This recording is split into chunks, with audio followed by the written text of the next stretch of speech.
All right. Yes, we're live. Hey, everybody. Welcome, Houston. We have a problem. It's a Friday night after dark. It's finally calm, cool, and collected and raining for the first time in about 4 months outside. The temperature on Sunday was 93 degrees Fahrenheit, and right now it's like 45 degrees. Ooh, it's finally fall. Just like 6 weeks late. I've got the Everts Foundation behind me today. It is a self-funded, 100% self-funded foundation, aims to help families dealing with cancer diagnosis by sending care packages to families with items for everyone at no cost to them. Our hope is to get them through the process together so they never feel alone. So Matt Everts and his family started this foundation, and they're our board up here. Go check them out at evertsfoundation.org and see what good things are doing for those suffering from cancer and their families. And it's always a hard road to hoe if you are in that position. So it's nice that somebody's out there helping folks out. Okay, so what shall I talk about off the top of the bat? Well, monkey butt chewing on a bone. It sounds like bonds in Japan are about to implode. We already talked about how, they went 4 days and no one wanted any. They're talking about dumping their U.S. bonds. U.S. bonds are approaching 5%. There was talk that by March they'll be over 5%, but I think it might be sooner than that at the rate they're going. The UK was going to launch some more bonds, and then now that's been postponed. Japan is trying to bolster their currency because it's collapsing. Liz Truss resigned in the UK. She's no longer PM. She lasted 41 days or something like that, 44 days. Yeah, so, chit chat. What do you want?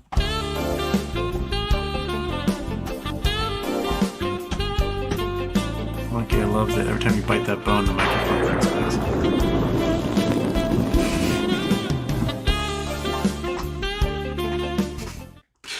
Okay, there we are. Clickety clack.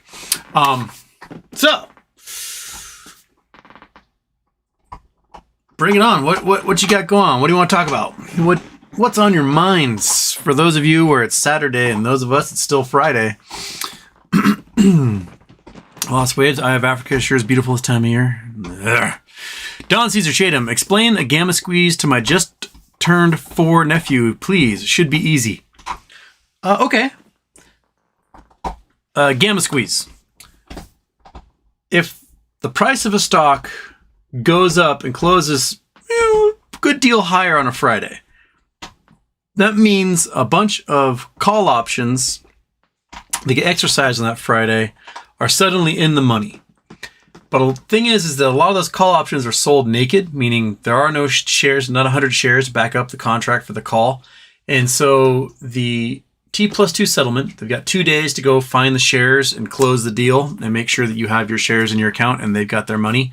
They've got 2 days to go out in the market and find those 100 shares in order to clear the transaction. So if a stock closes a good deal higher on a Friday, putting a bunch of call options in the money that then get executed, then Monday morning and Tuesday, those option sellers are out in the market trying to find as many shares as possible in order to close this deal, because you do not want to be FTD'd on options like that. So the price can jump even higher on that Monday and Tuesday as a wave of buying happens. And it usually comes with a wave of buying that rose the price up in the first place, that previous Friday. So your gamma squeeze is that Monday and Tuesday buying pressure.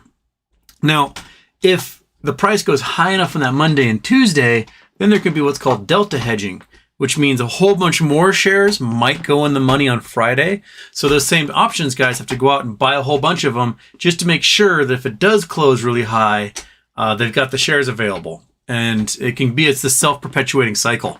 So there's your gamma. All right. Okay, where was I? Lots of waves. What's up with your boy Ken and Elon? I heard they're having a baby and will unlock your old Twitter accounts because they love you. Yeah, it's the meme stalkers and the fanboys are having quite the dilemma right now. So Ken Griffin is part of the investment group that Elon has put together to buy Twitter. And that doesn't bode well for those of us who are in this movement. And it shows that Elon is not necessarily with you. I mean, Elon could have triggered this thing like that anytime he wanted with a sneeze. But he didn't. So he's not one of you. He's not one of us. I know I shit on Elon a lot on this channel, and a lot of you are like, how dare you? But you know what? A lot of you guys are coming around in the last 6 months. A lot of you are going, maybe Elon Musk really is a giant piece of shit. Huh. Maybe he isn't Daddy Musk after all. Maybe he's just a rich asshole who does asshole things all the time.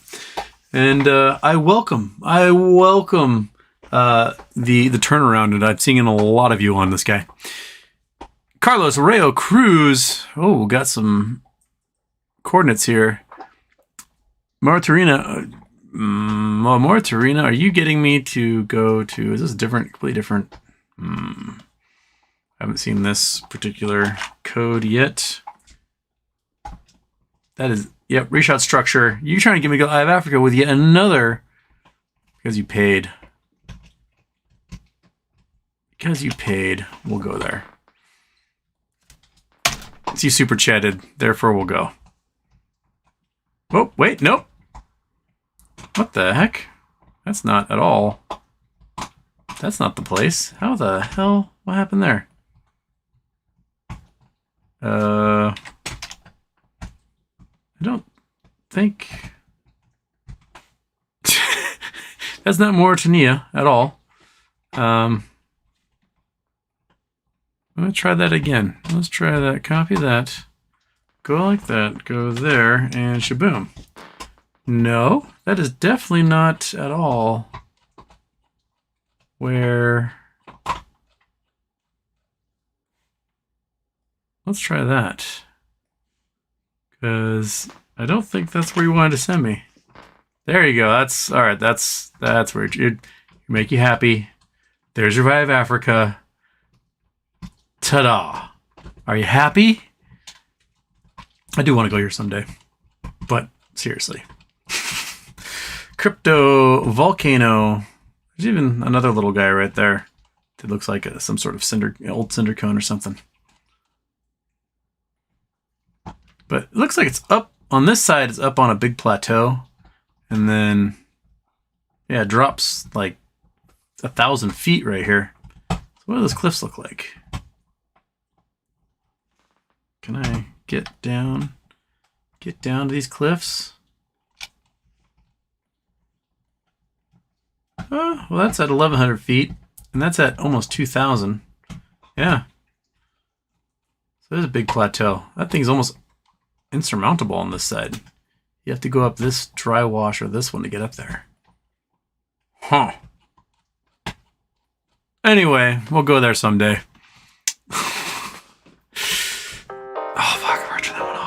There goes the... Well, 11 days is the record. Well, mark at 11, dude. And, Alright, let's turn it off. Forgot the daytime one. Okay, 11 days is the record. Need something there.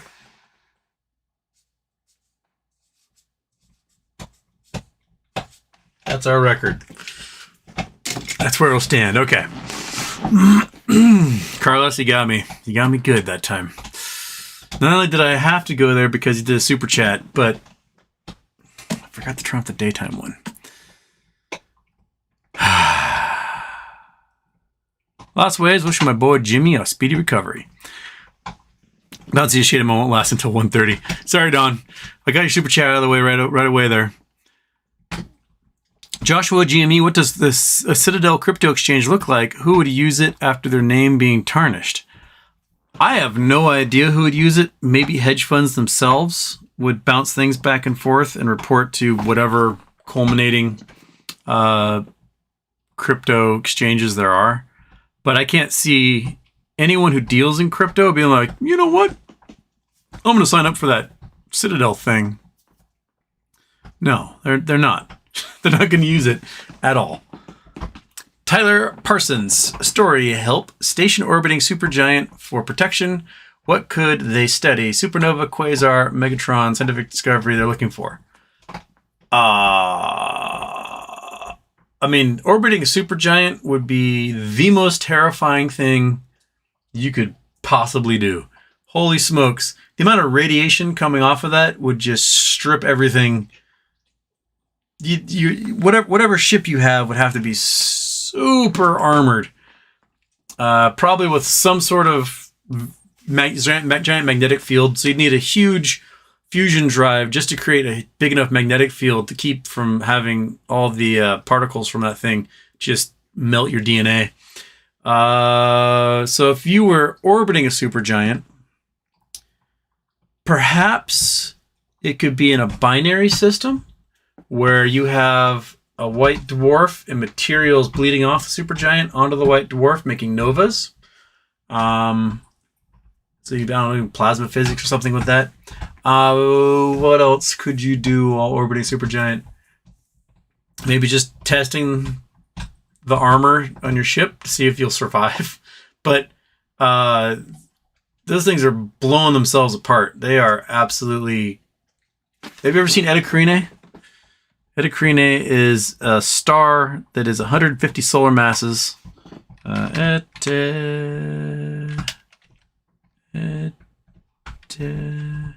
Carinae. I can never spell it right. There it is. Okay. Let's do images. Let's go there. Let's go... Turn you off. Turn you on. Let's go... Bam. All right, Eta Carinae. This is the star. It's blowing itself apart so powerfully that the magnetic fields from the pole are making two giant dumbbells. The radiation pressure is overcoming gravity, and gravity is absolutely insane because it's 150 times the size of our own sun. So it's in the southern sky. So if you're in Australia or Africa or even Hawaii in February, April, somewhere around there, you should be able to see it come just above the horizon. But it is an absolute bonkers thing. You don't want to be if you're orbiting and you're close inside of that, you're just going to melt because the temperature of the gases blasting off of there are probably 50,000 degrees. And then there's got the charged particles. You get titanium atoms going the speed of light. They're just going to penetrate your hull. Hi, monkey. Yeah, you want to talk about Eta Carinae? So these are the supergiants. These things are absolutely terrifying. Rigel is also terrifying like that. Rigel. It is slightly smaller, but the UV flux, the X-ray, the gamma, everything come off of there are just really scary too. And then you've got super red giants like Betelgeuse. Betelgeuse is the only star with a ground-based telescope we can see as a circle. So there it is, a circle.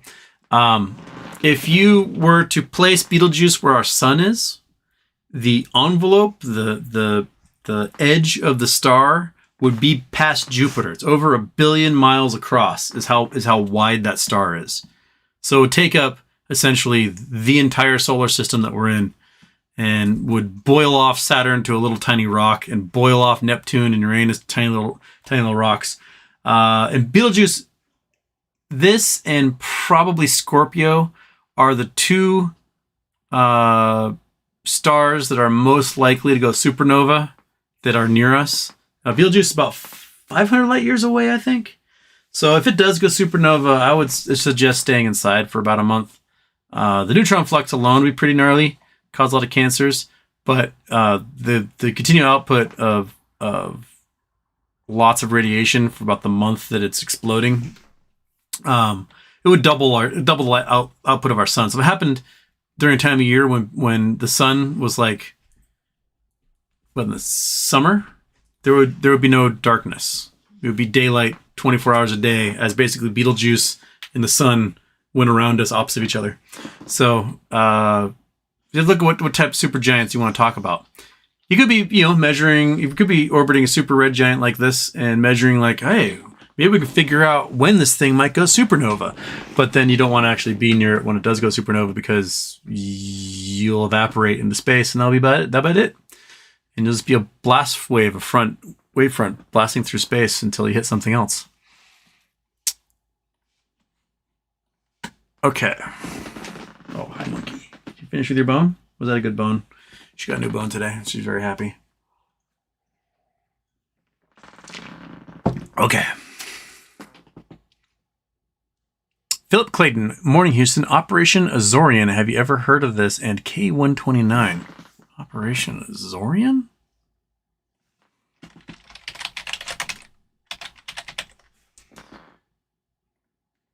CIA Operation Azorian. Oh, this is the this is the Glomar Explorer. Yeah.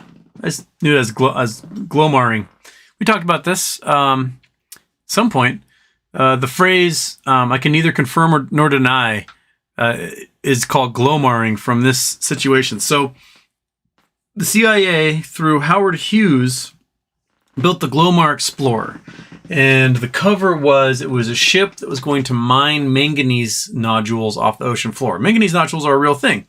And for 100 years, people been trying to figure out how to mine these little balls of metal off the ocean floor for profit. And so Howard Hughes claimed he was building the ship specifically to mine these nodules off the floor of the ocean in the Pacific. And really, it was a crane system designed to pluck a Soviet nuclear submarine off the bottom that had imploded and sank. And when it was revealed it was a CIA op, the CIA would neither confirm nor deny that they were a part of the operation. And so that entered the lexicon of the world known as Glomaring. Yeah. So yeah, the submarine was K129 was a submarine. That's right. So yeah, I didn't know it was called Project Azorian. That's one thing my brain did not record. Glomar Explorer, Howard Hughes, manganese nodules, now Project Azorian. Yeah. They got half of the ship off the bottom. Half of the submarine. I don't know which half. Hopefully it was the half with the propeller. That's the one you want to study. You want to figure out. They're always wanting to figure out the physics of the other team's propeller to see how they run silent and what kind of, ripples it would make so they can track them. Which is why Google Earth apparently got in trouble. We got somebody at the Naval Shipyard in Bremerton, or Bangor submarine base near me, because somebody didn't cover the propellers, and the propeller was exposed to a satellite, and then everyone in the world could see what the Navy's nuclear submarines propellers look like. Oops.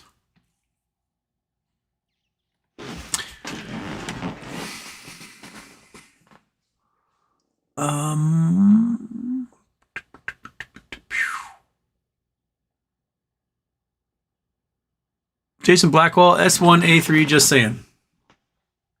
Got submitted quick, didn't it? Westwind, does Michael Burry have leukemia? He's on about low red blood cells. I have no idea. I mean, anemia can cause low red blood cells. Low white blood cells is what causes leukemia, isn't it? I thought that was blood disease can do low blood cells. Leukemia, low white, low white blood cells is leukemia. But I mean, you could have blood disease, blood cancer. What's the thing that my friend Q had? She had warm. What was it called? Warm hemoglobin, something or other, where your kidneys are not processing things properly, and your body starts attacking your red blood cells. I'll have to ask her exactly how that went. And what they did is they just pumped her full of steroids, and her body went, "Oh, I'm okay with these things again." But it's almost treating your body like your red blood cells were an allergic reaction or something, or your body was allergic to them. It's very weird. But, all sorts of weird stuff are happening to people's bloodstreams from COVID. I wouldn't doubt we'll see all sorts of weird stuff happen from folks who had COVID. My friend Q was EMT, and she got it a couple of times before a vaccine was available, and it's, I think, throwing her for a loop. Lost Waves, he's also on about Dio singing Heaven and Hell. Let it go, man. Ronnie James Dio! It's a devil woman! You ever seen Henry Rollins' spoken word thing about Ryan James Dio? It's hilarious. The Ryan James Dio, all he ever talked about was like how women were evil. So, devil woman!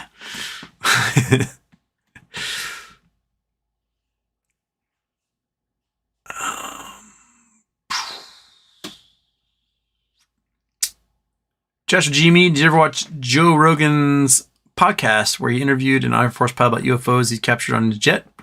No, I've not seen that. I know some Navy pilots who've seen weird things. I've seen weird things. I'm sure half of you have seen weird things as well. Okay. Scott Lumley, Houston, do you prefer white chocolate, milk chocolate, flavored peanut butter cups? Do you prefer white chocolate or milk chocolate flavored peanut butter cups? What's your favorite Mand M? What's your favorite chocolate bar? Mand M? I don't know what Mand M is. I don't like white chocolate at all. I'll take a milk chocolate peanut butter cup. I'll take a dark chocolate peanut butter cup over a milk chocolate one. And we were discussing favorite chocolate bars the other day. There was a battle between, I think, the Belgians, the Swiss, and the Germans about who made the best chocolate bars in the world. And I told them I would be the final arbiter and for them to send me any and all chocolate that they have to my P.O. box, which is in the description below. And I'll gladly test it, grade it, rate it, and report on it for you all. What's my favorite chocolate bar? I don't know if I have a specific, you can just give me dark chocolate and I will love it all day long. I'll eat pretty much anything. I'll eat Butterfingers, Crunch Bars, Hershey, $100,000 bar. What things can you not eat, monkey? I'll eat all of them. Whatever she can't eat, I'll eat it. Those little Dove chocolates wrapped in the things. Your chocolate Santa Clauses, Easter bunnies. I'm not too picky. Tom says, Shadem, should the Anunnaki buy Twitter from Elon? What?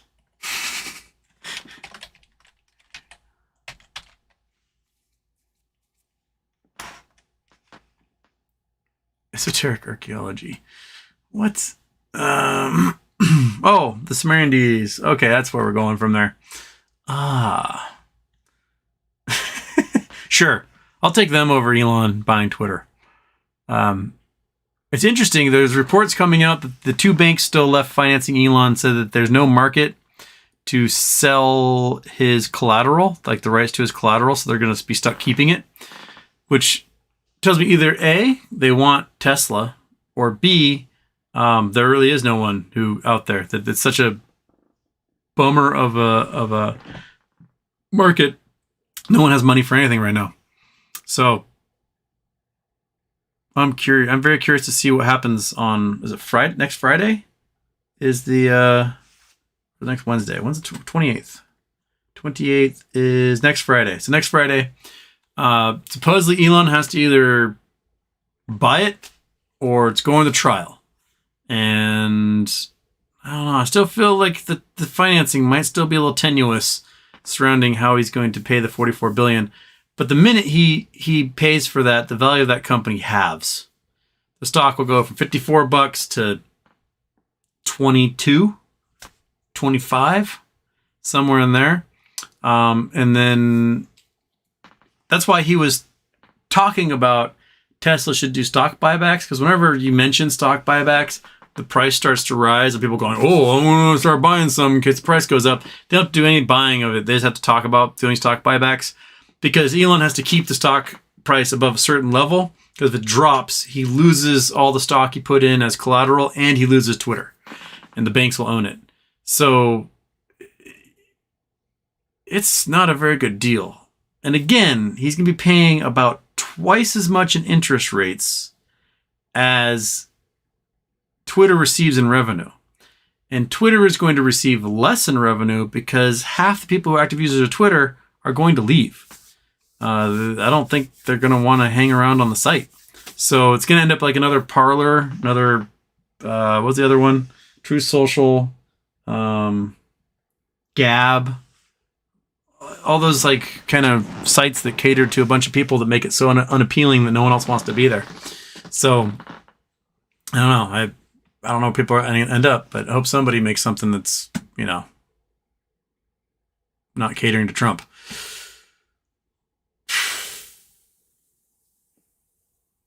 How do you milk an almond? Carefully. You have to ask for his permission first.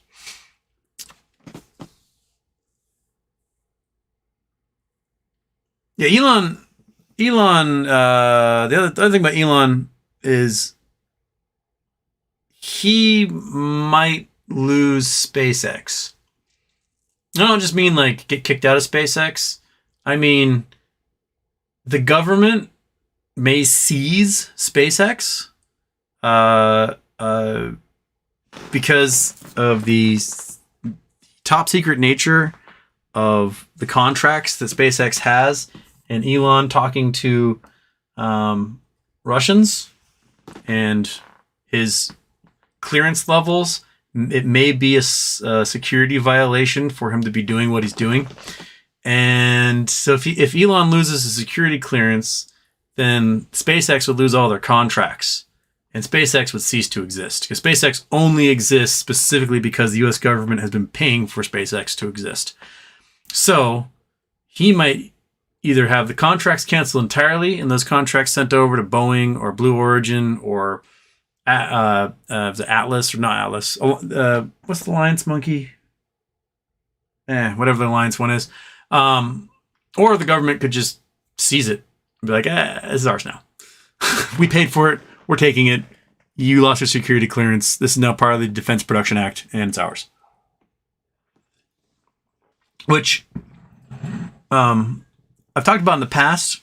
When I wrote my master's thesis in space studies, one of the areas I was exploring as a loophole in space law was a hypothetical that Elon did something and lost his contracts with NASA. And as sort of a big FU, he moved the operation of SpaceX, like everything that's involved with SpaceX, to a nation that is not part of the 1967 Outer Space Treaty. And to Libya, or I don't know, Albania or something. And he moves the entire operation there and starts operating his space company outside the confines of the FAA, outside the confines of the UN, outside the confines of any regulatory body on Earth, and just goes full Bond villain out there doing whatever he's going to do, you know, lands on the moon, claims it for himself. It's going to cost $1 trillion for anyone else to like do anything about it. Because by the time you get organized enough to kick him off the moon, he has it. Just weird things like that can happen. So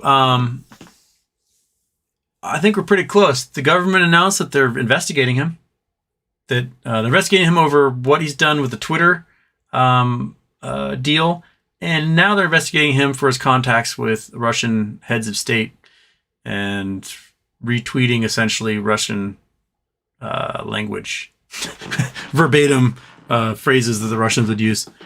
What was it, shibboleth? What was that term that somebody... Shibboleth, I think it was. When someone uses a phrase that's only particular to one type of group and you go, that's you. Okay.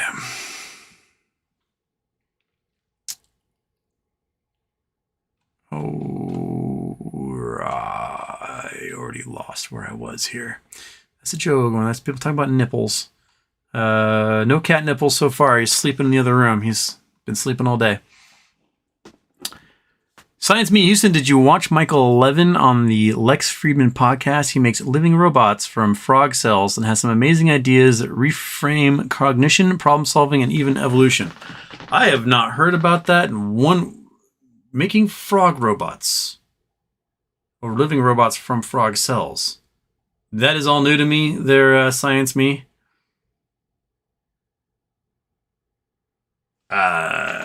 Sure. Let's check it out someday. Jason Blackwell. Hey, Houston. I'm not a baseball fan, but I've noticed a lot of players with ritualistic OCD behaviors and an ungodly amount of oral fixations. Are OCD people attracted to baseball? Where does the game evoke it? Superstition. Baseball is all about superstition. You can train, work as hard as you can at something, be the best in the world, but if there's a hex on you that day, nothing's going to go your way. It's because of, the mechanics, technique, everything has to be completely in sync for you to do well. That if, you've got the slightest twinge, any muscle in your body and your mechanics are off, the baseball sails up every time you pitch it. And you release points wrong and you're going to get complete torch, just walk everybody or hit a bunch of ball players and the game's off. Or if, your eyesight's a little weak that day, maybe you didn't get good enough sleep, you're not going to see the ball very well and when you're batting. And so players develop these almost OCD ritualistic things they do where they'll wear the same pair of socks every day. They get a hit, and the minute they don't get hit anymore, they go on to a different pair of socks. Or they'll make sure they've got their hat for these certain days. They have to wear this hat and not that hat. And you'll see them do things. They'll constantly be adjusting, like their batting gloves. They're always chewing on something. They're always chewing on tobacco, gum, sunflower seeds, something at all times.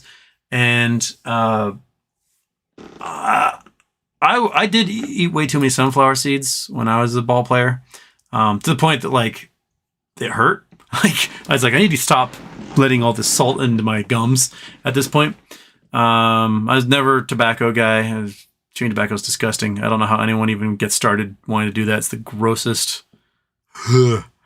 But there's a lot of gum chewing, a lot of tobacco, and a lot of sunflower seeds. But yeah, players are very superstitious. Like if someone's pitching, I was never superstitious. I didn't care. I had a good game or I didn't. It didn't really matter what pair of underwear I had on, or if I touched some spot on the wall that day or whatever. But there are players that if they're having a good game, you can't go up to them and say, "Hey, you're having a good game, good job," because they'll be like, "Fuck you, don't talk to me." You can read stories about Max Scherzer. The dude's insane. The dude's a psychopath. If you tell him he's having a good game, he'll punch you in the face. If you tell him he's having a bad game, he'll punch you in the face. If you talk to him, look at him at all, he'll punch you in the face. So you have to let him just be in this bubble until they actually just never talk. Just don't ever talk to Max Scherzer. That's what. Just don't do that. But yeah, there's a lot, because it's not a fast-paced game like you have in basketball or hockey or soccer, where it's just constantly in motion. You have a lot of time to sit and think and plot and plan. And so everyone out in the field has their plot and plan. Everyone who's batting has their plot and plan. And you're just constantly trying to overcome the other person. And I think the easiest way to calm any anxiety that comes in there is to have your weird little OCD rituals and chew on things. So, yeah. I don't know whether sport has as many superstitions as baseball. I can't think of anything out there that has as many. I'm trying to think. Like in soccer, the fans will sing certain songs at certain times, but baseball has rally hat, rally shoes, all sorts of things that go on there.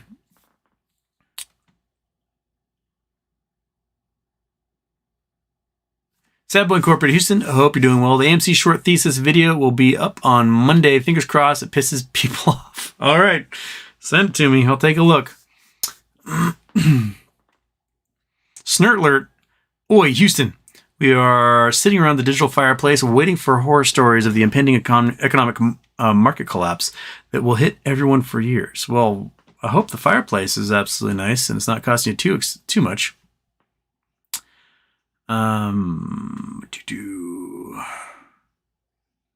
CJ Johnson, you used to her. Tell us about Labradorite. Labradorite is a pectite. It's found, well, it's originally found in Labrador, but there's lots of it all throughout the Appalachian belt, I should say. It's a metamorphic pectite, I believe. It's related to sunstones. Labradorite. Boom. Calcium-rich feldspar. Remember the plagioclase? Yep.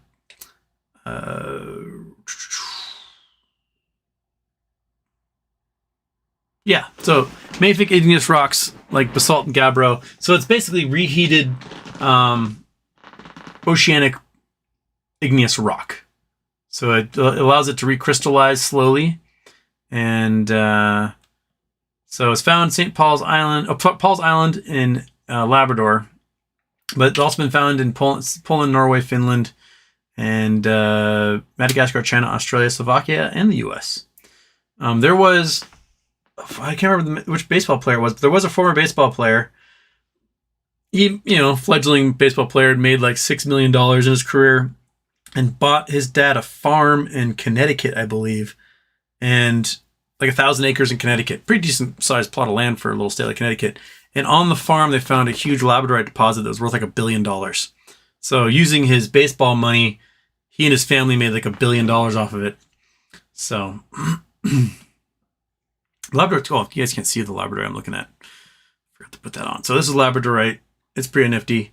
It's iridescent. Looks almost like a rock with like an oil slick on it. It's beautiful. CJ had made a necklace pendant out of one. Is that what you had on your Twitter? And I was telling her about a very rich family that I know that made their countertops in their whole kitchen. I mean, we're talking some of these countertops might have been like 6 by 20 in length, just huge, of solid blocks of labradorite, and they are just beautiful. I was guessing that they probably paid $500,000 just for the labradorite alone. They're beautiful. I would love to have like a labradorite kitchen. That'd be a Moa splurge for sure. But beautiful stuff. It's cool. And a lot of hippies will wear necklaces and say there's different crystal powers and things. It's just a cool looking rock, man. It's a cool looking rock. So yeah. Where was that? That was CJ. ZW, Houston, when talking to friends about GME, what is a good analogy? I've tried the airline oversold the plane and is offering cash, but it never quite hits right. That's actually a pretty darn good analogy. A good specific analogy that is tangential, but without actually explaining the whole thing.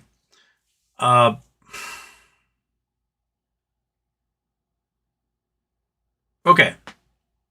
So let's say we'll do the whole supply and demand thing first. So let's say you have, I don't know, a cool car for sale, right? It's a one of a kind, it's cool, and you put it up for sale for like $50,000. And someone comes along and is like, hey, I love that car from you. But they called right at the same time someone else said, hey, I love that car from you. And another guy calls, hey, I love that car from you. Like, you now have 3 people all wanting that same car. You now have yourself a bidding war. Just like selling a house during a hard market. People are going to offer more money than it's worth to get that thing they want, right? Supply and demand.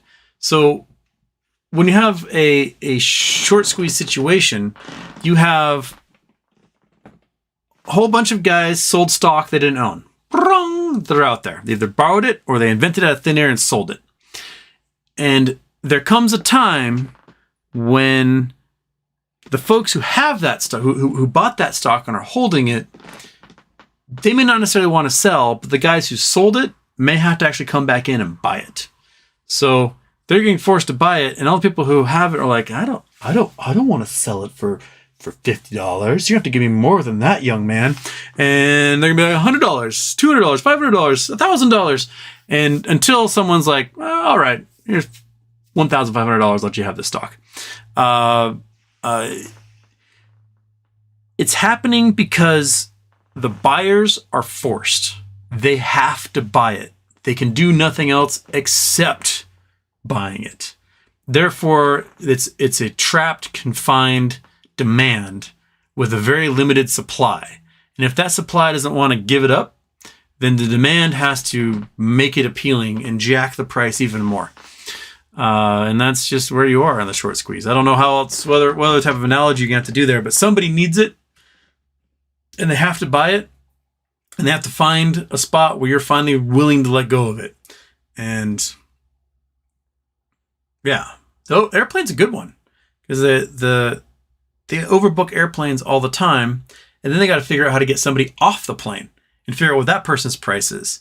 There was a point this summer when the airlines were having all sorts of trouble because everyone got COVID that was flying. So all the flight attendants and pilots and baggage handler people, they all got COVID everywhere. So all these flights were getting canceled. Everything's getting overbooked. And I think it was United at Chicago O'Hare was offering $10,000 to anyone willing to not fly on that flight, to like give up their seat. $10,000, right? So I would have gladly sat in O'Hare for a day or two for $10,000. That's worth it to me. But yeah, that's actually a really good analogy. I like that one, ZW. I don't know why your friend doesn't like it. It seems to work great to me. Legacy 10 Productions, any news on Sears? Nope. 28th, just like with Elon, there's supposed to be something happening on the 28th for them.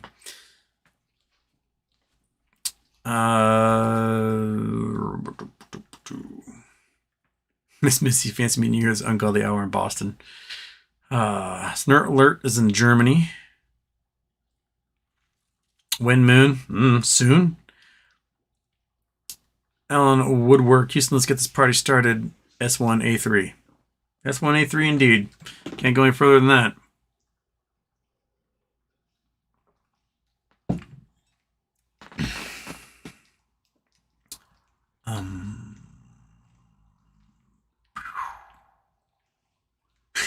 Sad Boy Houston, can I come on the show, have a debate with another AMC influencer while you act as host? Hope Panadol make happen. I don't know who you... find someone and see if they want to come on, I guess.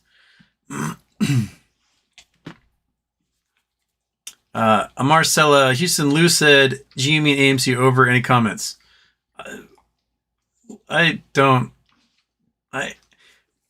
Of the influencers out there, the person I don't like think is Lou. Just say that right now. I don't trust him. He bounces back and forth. He does these strange pump and dumps of these stocks, and I just don't trust the dude at all. So I don't want to talk bad about people, but I just don't trust him. And no, Jamie and AMC are not over. They are still so over leveraged on these things.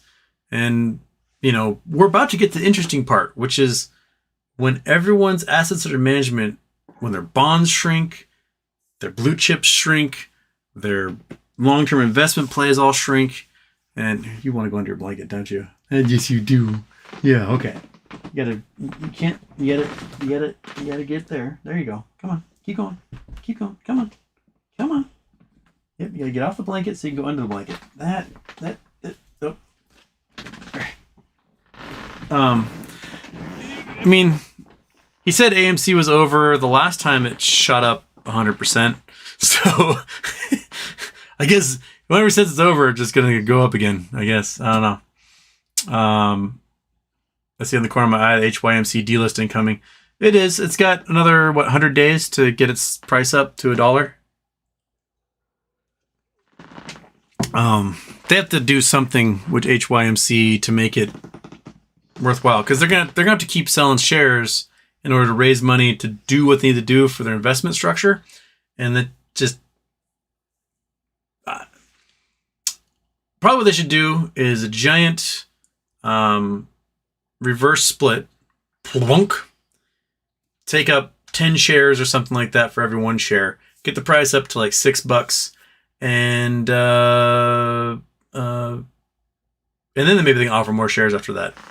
I don't know. They can dilute from there and raise money, but they got to get their share price up, and they also have to like produce things, and it's going to cost them $1 billion to produce things.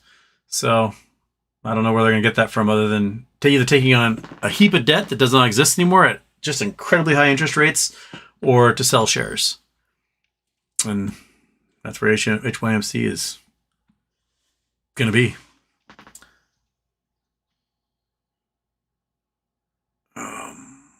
Philip Clayton, Houston, was only asking regarding Operation Azorian, as the CIA used Howard Hughes as a front. This operation, could the government be doing the same with Elon and all his satellites? I mean, the government is definitely using his satellites for sure. The Starlink network is being used by the military all over the place. Our military, Ukrainian military. But I think Elon is too much of a loose cannon. Plus, you know, he is an American citizen, but he's a foreign-born American citizen who doesn't really seem to have patriotic allegiances to anybody. I'm not sure he would be the best asset unless you're using him as a chaos agent, which the Putin Kremlin would love to use him as a chaos agent because he's chaotic. Yeah. Aaron Salentine, Houston, so where do we go from here with MOAS? T+90 will shorts from overseas have to cover, or is DTC for global brokers or U.S. market? I'm sure in Canadian shorts have to cover. The DTCC, if it's on the FAST system and it's trading in American exchanges, it should be subject to all American trading laws. And if you don't follow the trading laws, you can lose access to those U.S. markets. The overseas shorts are probably all Cayman hedge funds, be my guess. They're overseas, but it's American money run by Americans, just with a P.O. box in the Cayman Islands, so that they're foreign money. And that's why it's seen as an overseas hedge fund, because there's no rules if you're in the Caymans, man. It's all about greasing palms and lying under palm trees.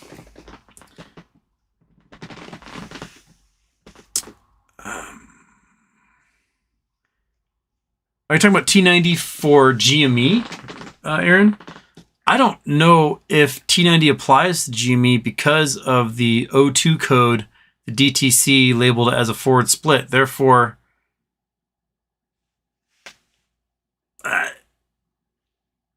GameStop needs to make a stink. GameStop needs to go, hey, SEC, DOJ, Federal Trade Commission, look at what the DTCC did to our stock, mislabeled it to save their own ass.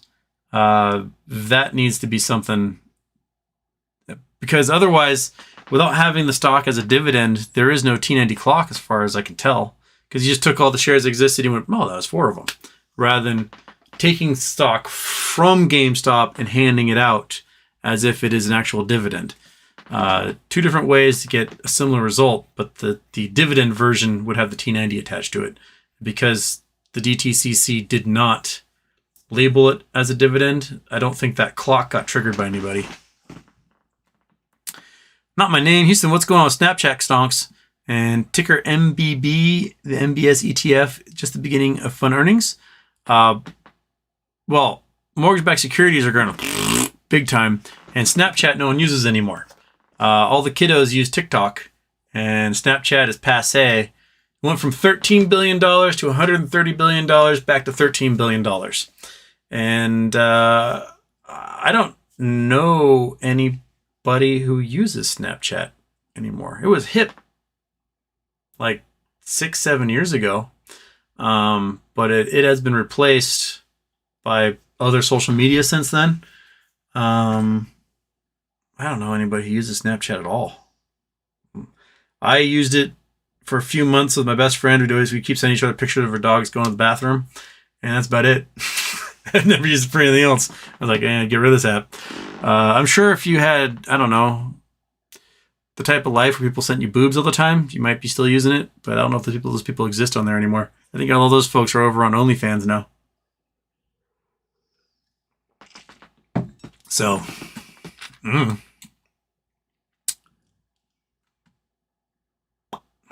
well, there's everyone making fun of me for the double intro.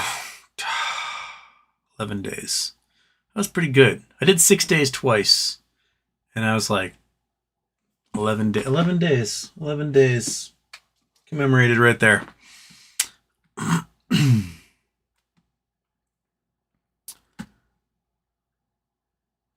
Sen Yang, anything on why Revlon is down? I think Revlon got delisted because of their ongoing bankruptcy. And I don't know if they got a path to coming back. The chairman of Revlon was talking about taking the company private. So maybe getting delisted is their way to take it private easier than if it were still listed on the NASDAQ. They're big name brand, lots of name recognition. They've been around forever. I think it's easy for someone to turn that company around. And for them to come out of bankruptcy pretty easily now that people are like walking around without masks and wearing makeup again. So I'm sure the sales are up and things are looking more promising for them. But the fact that they are in this bankruptcy restructuring thing, probably means they might get sent to the Q sheets, the pink sheets, if it goes further without being able to restructure faster.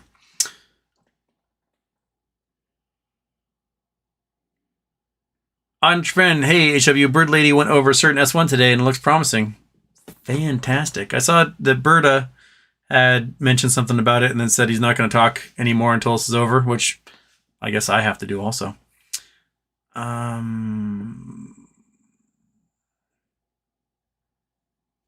Westwood, I think Houston should pin some of his coordinates possibly where bodies are buried. We just have a real prominent serial killer, and their high is sending me the trophies of the geo coordinates of where they've buried the bodies. Well, that would make a great Law and Order episode, wouldn't it? Rather than just like dumping some prostitute in the woods or whatever, you put them in strategic geolocations around the globe, and then you're sending them to a YouTuber, and he's like, I don't understand why you're sending me this random field in the middle of Kansas, and you're like, they'll never know.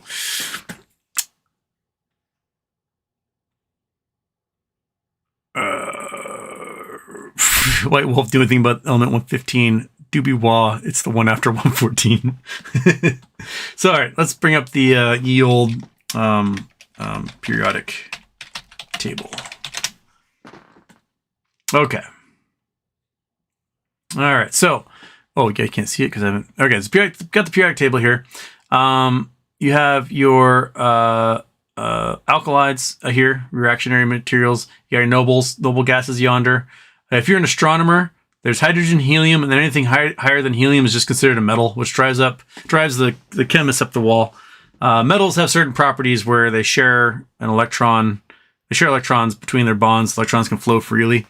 But when you get into the realm down here, so between 57 and 72, and between 89 and 104, you've got this special area in here of some very weird, often isotopic metals. And then we don't have, this one doesn't have anything beyond lawrencium. But there are man-made, anything heavier than uranium. So you got plutonium here, man-made, neptunium, man-made, uranium. Uranium is the heaviest natural element in existence. Anything past uranium up here was made in a lab through either nuclear or chemical reactions. And sometimes it can involve bombarding things with neutrons or protons to get them to absorb something or knock something else off, and you get weird amalgamations. But anything past 103 isn't particularly stable. And so they've made stuff up to 114 that only lasts for like a nanosecond, and then their half-life and they break apart. And the goal is, they think maybe there might be some stability when you get to 115, but no one's made it yet. And that's what element 115 is. It is a pie in the sky hope that there somewhere is a super duper freaky heavy, very stable metal that's out here beyond. Yeah. So we don't know. We don't know, man.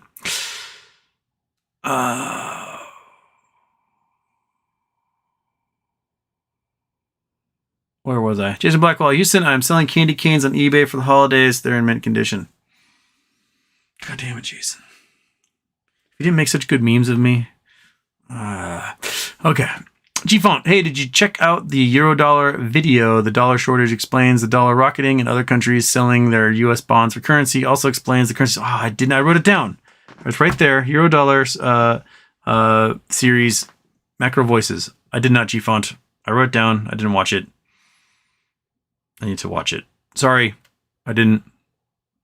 Was it Kokonda? Crap. What's her name? Sorry. There's a chick on Twitter who does awesome work about what's her name? Kokonda? No. Crap. Wish I could remember things. Click there. Click following. There we go. Okay. Where are you? Gotta be on here somewhere. Concoda. Concodanomics. So on Twitter at Concodanomics. I think it's a she. The profile pictures of a lady, at least. And does amazing Twitter threads, and I guess they got a Substack too, but whatever, about sort of the bond market, currency. They talk about the milkshake wrecking ball theory of the dollar, and basically how the U.S. government, in order to save the dollar as a global currency, is going to torch every other economy in the world in the process. So because we're gonna remain a global reserve currency at all costs. Yeah.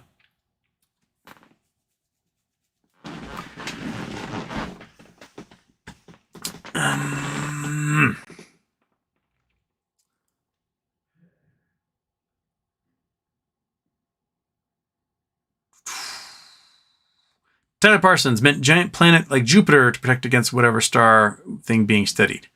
Okay, so you got the giant star you're orbiting, so it's a planet orbiting that star. You might be, if there is a large planet, you might be protected by its magnetic field, something big like Jupiter. The problem is to work out what distance that planet is going to have to be from. Because if it's up close to a giant star like that, its atmosphere is going to get stripped by the solar winds. So there's this thing called the Goldilocks zone, the planets, and there's another thing called the frost line. Let's see if I can find the frost line. Frost line astronomy. Okay, this. Yeah. Okay. I'm gonna find a better one than that. Give me the frost line. Frost line. There we go. Okay. Get big. No, I don't want a YouTube video. No. Give me the frost line. Something that's big. That'll work, I guess. Okay. So, this graph here, the frost line essentially is if a planet has small gravity, then the escape velocity of the particles is very low. Like if you energize a particle too much, it can vibrate fast enough that it escapes the gravity of that planet, ends up in outer space, and disappears forever. If you have a larger rock, then you have more gravity, and it's harder for those gases to escape. So if you're a planet like Venus or Earth, and you're about one Earth size in mass, any energy coming off the sun is not enough energy to make oxygen and nitrogen vibrate so violently that it flows out into outer space and disappears forever. But helium and hydrogen do. So when you let out a helium balloon, you suck it in, you talk funny, and you breathe it out, that helium rises to the top of the atmosphere because it's lighter than everything else, it wants to float on top of it, gets to the top of the atmosphere, gets hit with solar light, and bounces out of our atmosphere, never to return. It disappears forever. So any hydrogen, helium that's free floating gets to the top of our atmosphere, vanishes, that's it. Well, hydrogen actually bonds with oxygen and makes explosions, but whatever. Helium disappears forever. So on Earth, when we talk about there's like a finite helium supply, then there's just not enough helium. So the frost line supposes that for each star system, there's a point of mass versus distance from the star where more atmosphere can condense and form an atmosphere around a planet. Mars is pretty small, and without any active volcanics on Mars's atmosphere gets stripped pretty easily. But Jupiter and Saturn and Uranus and Neptune, they're really, really far away. So the particles that come off the sun, the energy that comes off the sun, are not as energetic. Therefore, you cannot excite the atoms enough to escape the velocity of the planet. And Jupiter was basically the first planet just past the frost line, where lots of volatiles, methane, ammonia, things like that can exist in a molecular form, and they will get sucked into the gravity well of Jupiter before they head out anywhere else in space. So Jupiter probably got the most meat of the primordial soup that was the early solar system.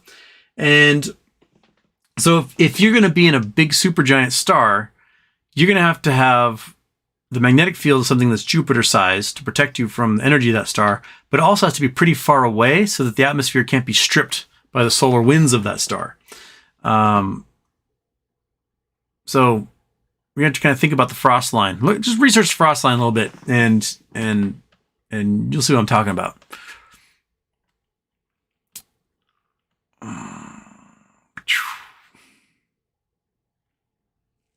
Read about Bitcoin trading sideways for days now. Major dip incoming. I think so. Bitcoin is, I think, a long ways to go.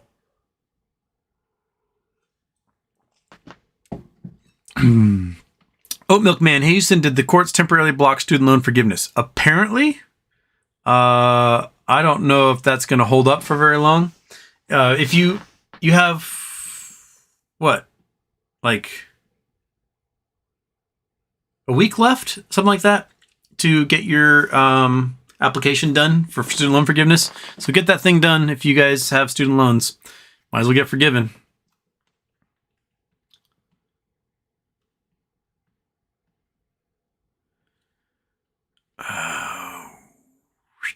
AJ, just saw Man from Earth 2007. Have you seen it? I have never heard of it.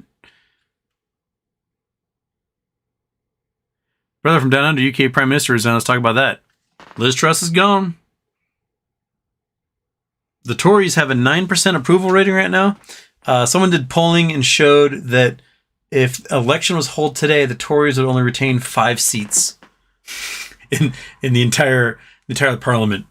They've really done a number on themselves. If you look at what the Tories did economically in the UK, that's exactly what the hardline Republicans want to do in the US. I think one of the only reasons why the US economy is not suffering inflation as fast as others is because we're not printing like crazy and we're raising interest rates. And everyone's saying, stop it, you're hurting people. Well, it's going to hurt people either way. One of them's going to get inflation under control, hopefully. And the other will just make runaway inflation, and then everyone sucks forever. So, yeah. Yeah. Pinnacle Photography got a chunk of Labradorite. The shiny thing broke part of my brain. It'll do that. They can be beautiful. They can Get the whole rainbow and the iridescence on them. Red Z Line Houston, I know where Sasquatch is in the Olympics. Let's cut it down post MOAS. Good luck. Good luck with that.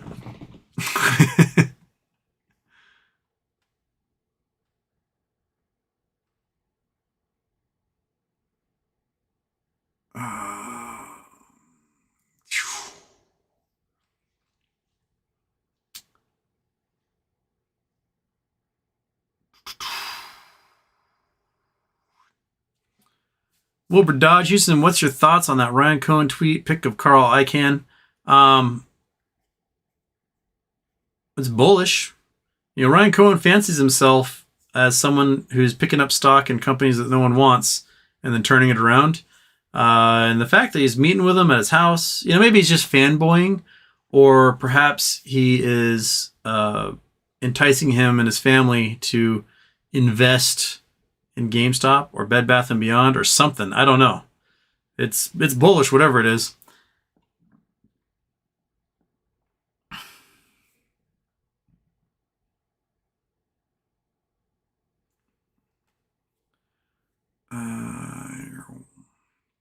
Emma Louie, Elon is paying for Ukraine to have Starlink. No, he's not. He keeps saying he is. And then when the receipts come out, the U.S. government's paying for 85% of it. And the Ukraine government, Ukraine citizens are paying for the other 15%. Elon's not paying for it. The U.S. government's paying for most of it. And individual Ukrainians, there's actually individual Ukrainians who are paying thousands of U.S. dollars a month for the subscription service for Starlink and for the soldiers out in the field. Elon is not paying for it. He's claiming that he's going broke. Oh, I'm going broke paying for this. How? You had to launch the satellites anyway. They're going to pass through the ISP. Are you just not charging enough? Do you need to charge higher for your subscription rate? If so, when you're doing a startup, yeah, oftentimes your expenditures are more than your initial costs. But that's the introductory period. And when you have 1 billion customers eventually in the end, maybe you'll be making money at that point. I don't know. I don't know what he's complaining about. And then all of a sudden he starts yakking with Medvedev and Putin and spouting off really very specific Kremlin terms in his negotiations for peace. Do you guys understand how much oil and gas is in Donbass? So let's go to the map. Let's go to the map. Let's look at ourselves. A little Google Earth here. Doink. Leave. I have Africa. Let's get ourselves back facing north again. Okay. So out here in the Donbass, in eastern Ukraine, in 2013, 2012, a discovery was made of 120 trillion cubic meters of natural gas and about 50 billion barrels of oil. Now, that is on par with what Norway has as far as oil and natural gas is, which allows them to be one of the wealthiest countries in the entire world. Now, going across Ukraine from Russia, so there's all this oil and gas production way out here in East Bumfuck Russia, and they ship all that gas across Ukraine and into Germany, Poland, Belarus, all the way up through here, through the Nord Stream 1 and Nord Stream 2 pipelines. Now, if and everyone in Western Europe begrudgingly pays Russia for that energy, right? They don't want to pay Putin anything, but there's the pipeline. I guess we got to pay him. So all of a sudden, if there's an opportunity for them to get as much natural gas as basically Russia has on a whole out of Ukraine itself, then they don't need to buy it from Russia anymore. They can just buy it from Ukraine, and their conscience can feel a lot better. So what does Putin do? He invades and takes over the land where all of these energy discoveries were made. It's George Bush 101. If they got the oil and gas, you take it from them. And it is preserving Russia's ability to basically have a hegemony on gas sales in Europe. because it keeps Ukraine from entering that market. Plus, you could take it over as your own. I can make this part of Russia, and all of a sudden, you're buying Russian gas again anyway. So that's the entire reason. That's the whole point of that entire invasion, was to keep Ukraine from becoming energy sufficient and an exporter of hydrocarbons. So that's it. And there's also tons of coal here too. All the coal that powers coal plants all throughout Ukraine comes from this region also. But yeah, there's just a boatload of oil and natural gas out here. And that's the whole reason Putin wants it, to keep Ukraine from capitalizing it. Because, a cubic meter of natural gas is, how much is it? Cubic foot is like $6. Cubic meter would be 120.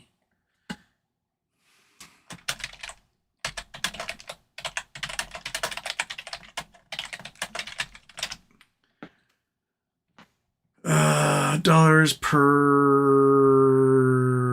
cubic meter. That's dollars per 1,000 cubic feet. Doesn't help me at all.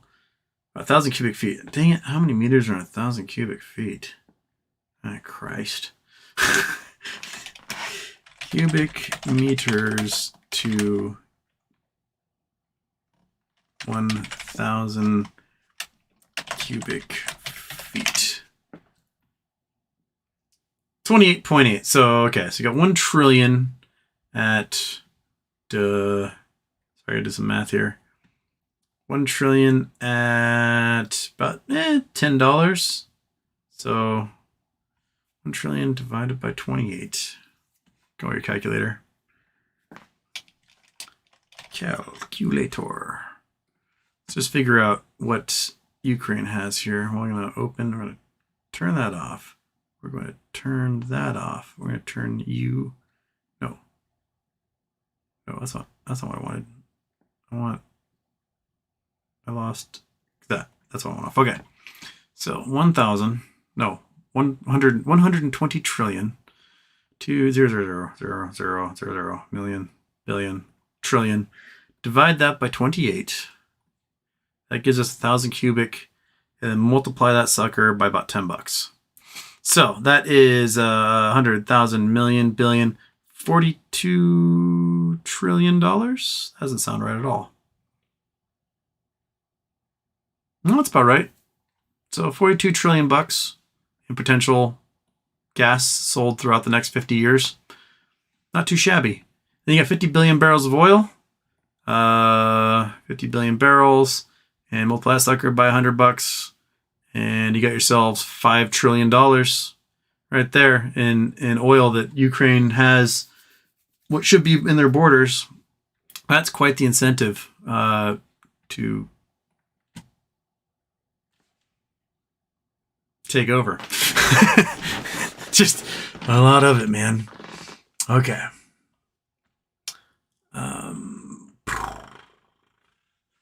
Hey, I'm only 40 minutes behind. That's the great thing about Fridays. There's only 233 of you in here, so I'm only 40 minutes behind right now.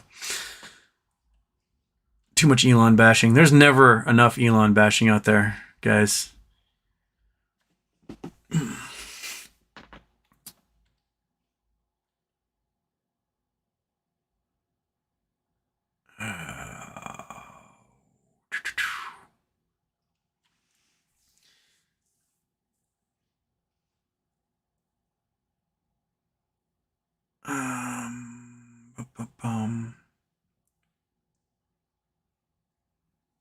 John B., why can't Elon just say Twitter is a sham and find some other excuse and just pull out of the buyout deal? Because the contract Elon signed meant no due diligence. It meant it didn't matter the reason. It didn't matter anything else, that he agreed to buy, and he has to buy. Only if Twitter agrees and Elon agrees for the same reason can they pull out, and it just triggers a $1 billion annulment clause. Elon has to pay $1 billion to not buy, only if Twitter agrees to it. If Twitter doesn't agree to it, Elon either has to buy or pay them a boatload of money to not buy. And that's where they're standing right now. So yeah, he can't just pull out of it. That's why they're going to court to force him to pay the $44 billion for the company. And Elon has until Friday to either pay the $44 billion or go to court. And if they go to court, my guess is Elon will probably push to pay some sort of weasel out of the deal plan. Might be like $10 billion or something. Be like, I don't really want to buy this. Here, take this money and I'm out. It'd probably be the best thing Elon could do in this situation. Just cut his losses, pay the $10 billion. Twitter gets a windfall. Elon gets away from Twitter. And, but sure, we'll see next week if he has all the money together, if the banks are willing to pay. Some of the banks are saying, we don't want this anymore. We don't want to deal with this. And the interest rates have doubled since then. So any loan he takes out, it's going to be twice as bad as it was.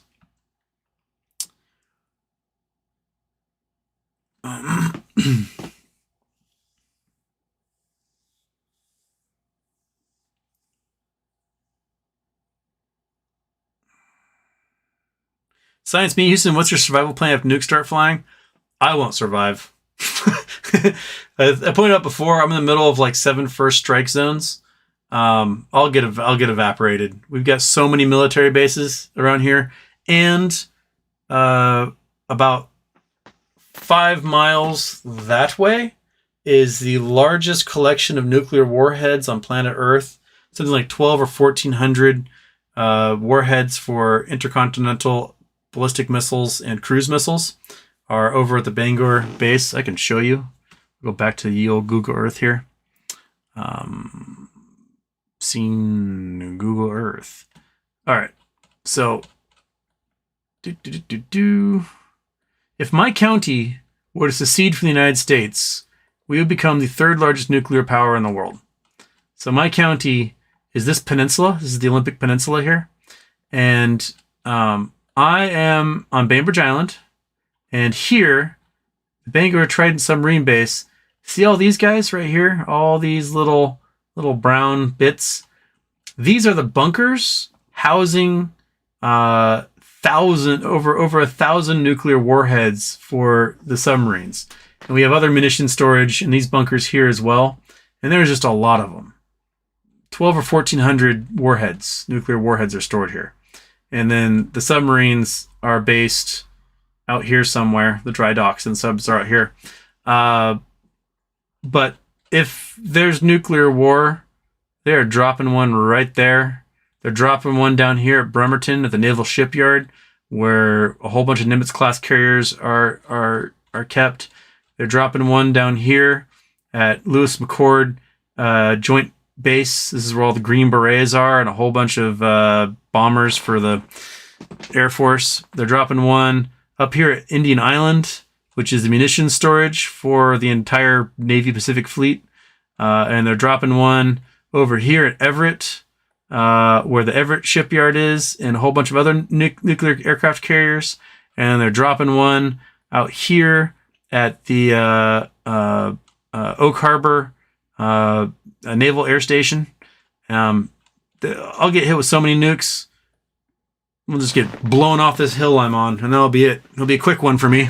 So I have no plans about surviving the nuclear apocalypse. I totally expect that I will be like monkey butt. Character names are totally escaping me right now. Terminator Judgment Day.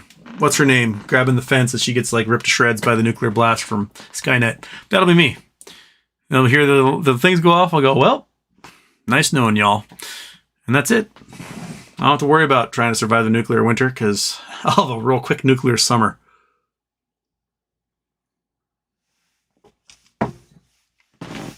Okay.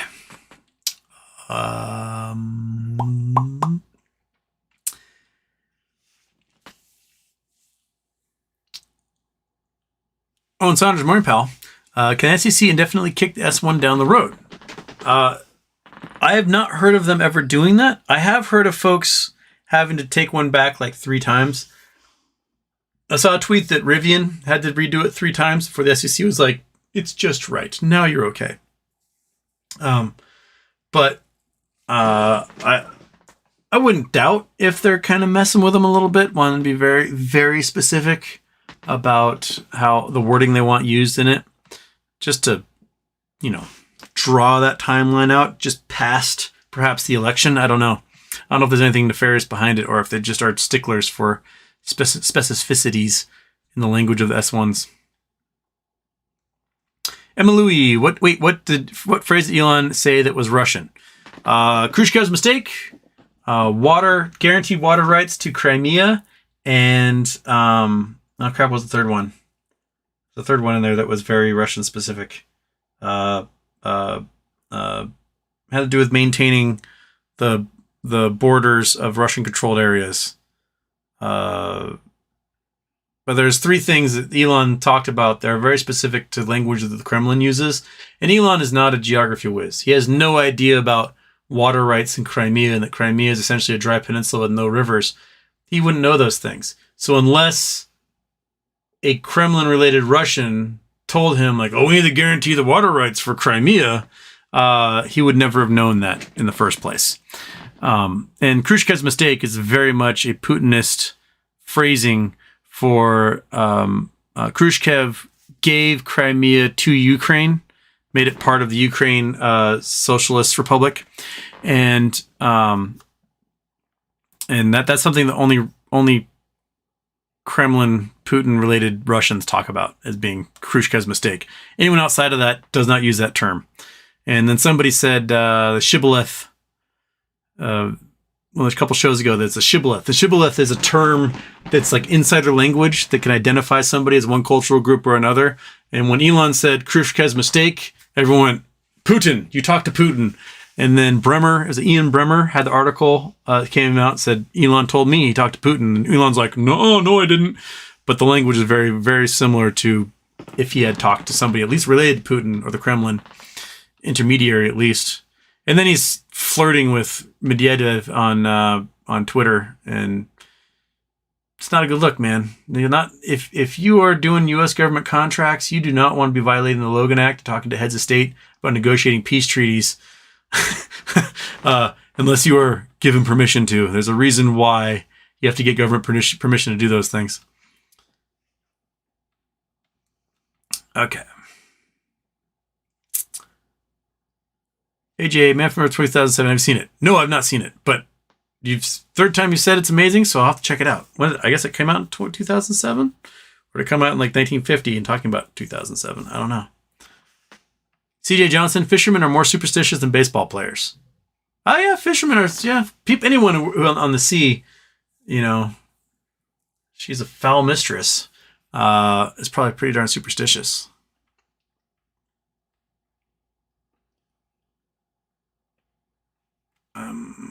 Giselle says Tom is aphycotic. Aphycotic? What do you mean say? You mean use a different word? Aphycotic? That's not a word. Maybe you meant psychotic? Tom probably is a bit of a psycho. I mean, I wouldn't doubt. Daphne, have you heard of Tribble? It's a new social media app as an anecdote to Elon taking over Twitter. Just downloaded it. I've not heard of it. I've heard there's also Counter.social. Another one that I heard about that I think Julio sent to me. Westwind, any updates on your exploration TV deal in Canada, or can you talk about it yet? I can't talk about it yet. It's all in the works and stuff's happening there. Sincere 206, Houston, 2 questions. What's the most powerful personal use telescope that can be purchased for home use? What are the chances we are a colony of ancient aliens out here to mine gold and precious metals?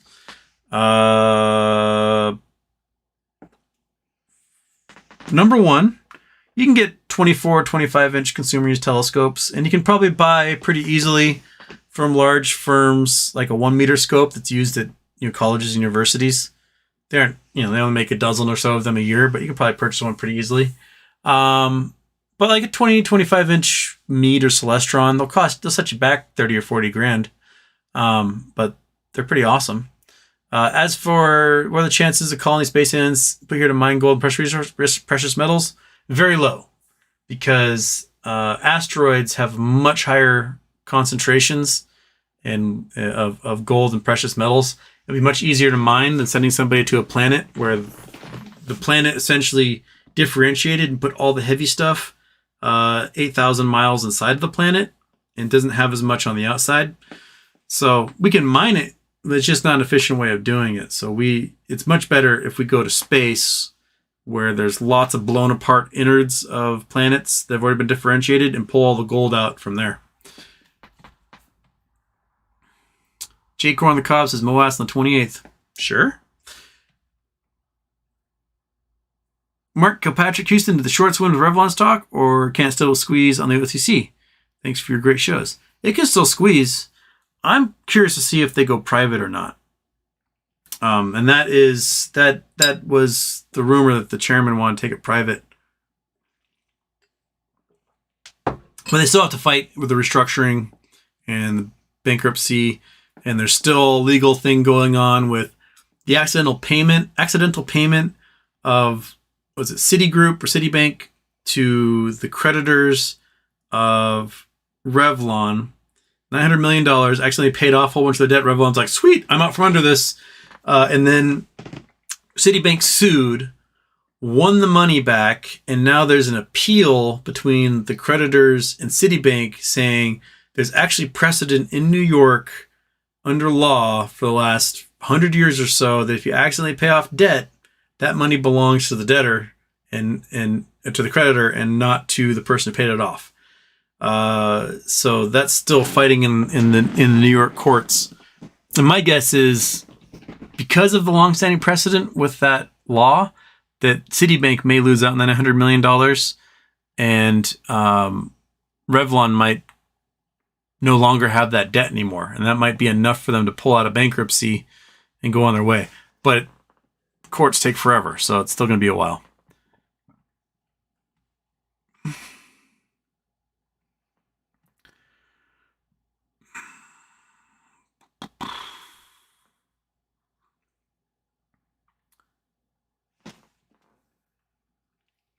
Anna, when you place a trade, do you buy, sell at the market price or limit price? Thank you. I think it depends on what's happening. Like, if you think the price is going to go down, then I buy at a limit price much lower than where the current price is. I'm like, yeah, it's on its way down. I'll trigger. That's where my floor to be.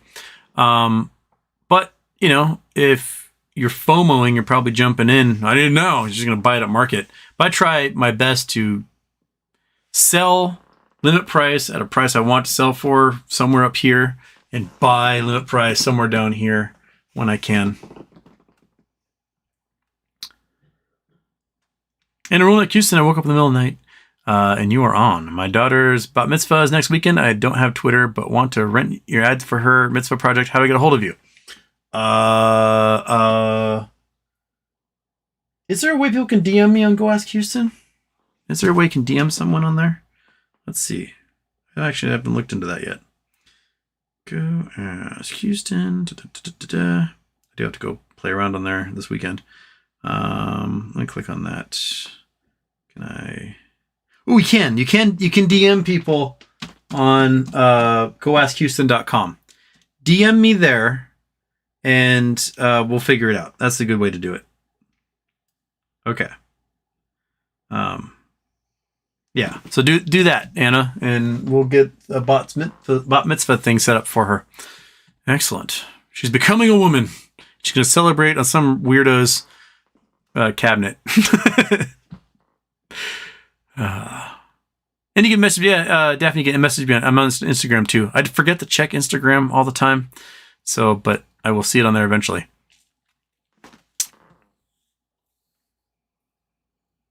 Ron Johnson had institutions short attack OTC companies. Same way they do all the others, except they do it even worse because no one cares about the OTC. OTC is like the OTC, the over-the-counter market, is just the Wild West, man. There's like no one overseeing it, no one watching it, no one cares. It's like no hold bar wrestling. You can do whatever you want, kick people in the nuts, poke their eyes, do all sorts of things in the OTC. And there's no automatic circuit breakers. So there can be trading halts, but they have to be very specific and direct from like an overseer regulator going, okay, we're going to stop trading right now. Things are being weird. But you aren't going to get a trading halt if it jumps 10% in 5 minutes.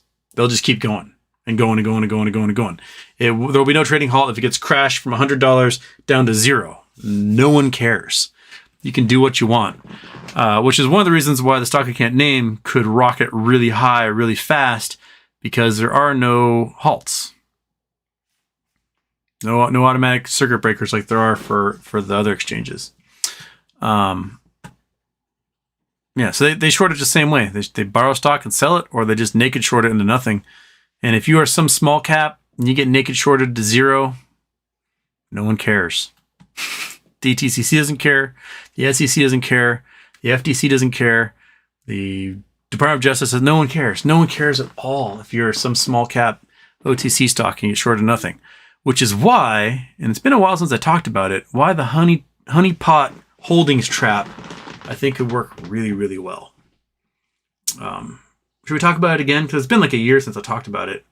So I might as well talk about Honeypot Holdings, which, if MOAS happens, I think I would devote some cash to this. Let's bring up Paint. Let's bring up Paint and make you a little bigger there. I will go File, New. Don't save. Okay. Boom. Boom. There we go. Paint. Okay. So, let's say you got a couple $1,000,000, right? A couple $1 million, and there's 1 million, and there is $2 million. Okay. So you put this stuff into some blue chips, into some bonds, and into perhaps a house, or I don't know, real estate of some kind. So you take your $2 million, you put it into a couple of different things, blue chips, some bonds, some real estate. And then you sell 1 million shares, 1 million shares.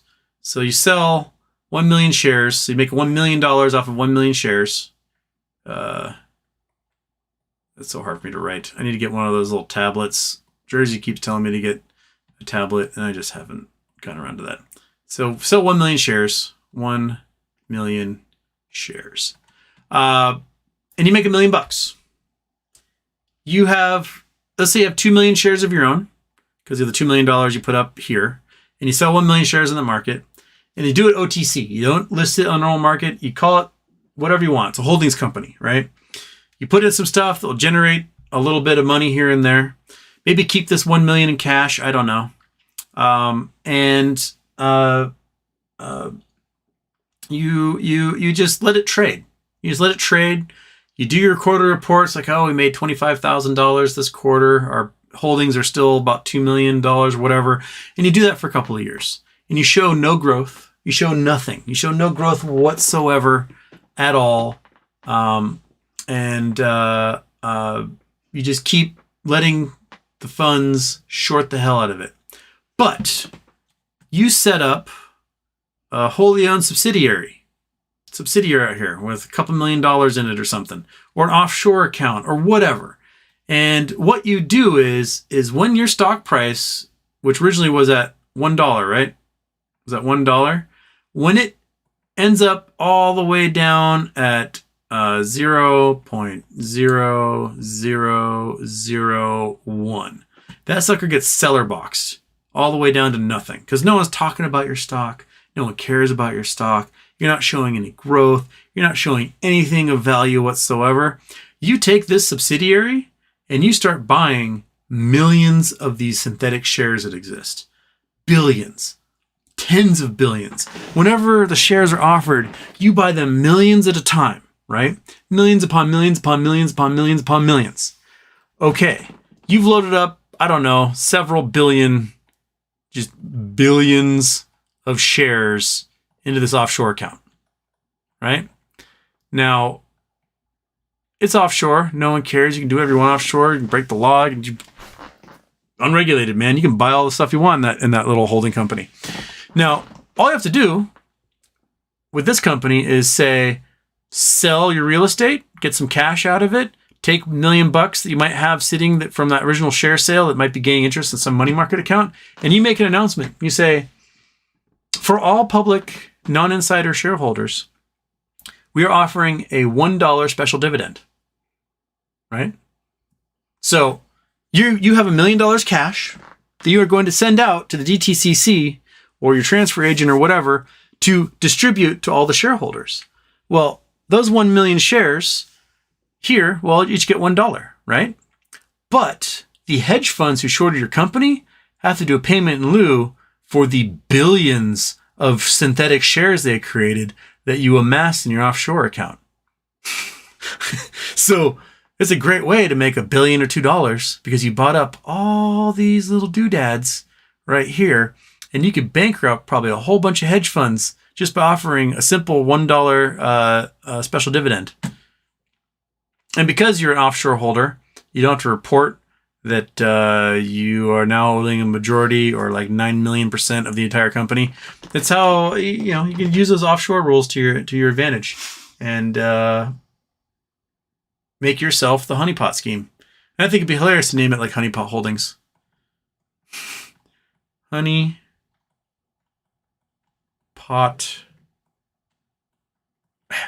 Holdings. Ding ding. It's supposed to be a D. There we go. Honeypot Holdings, and see if the hedge funds are dumb enough to make billions of your shares. I'd find that hilarious. Okay. Boom. All right. Where are we? We're cruising.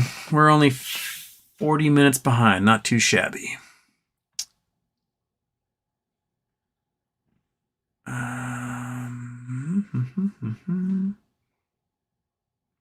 Aaron Soundteam, Houston, I remember calling Fidelity and they told me, yes, it is a stock dividend. When they give it out, so do the shorts in connection with Fidelity actually cover. I think later Fidelity is like, no. It was a forward split. I don't know if they actually followed it past that. I don't know, man. Scott Pullen saw a great horned owl the other night. It was huge. They are big birds.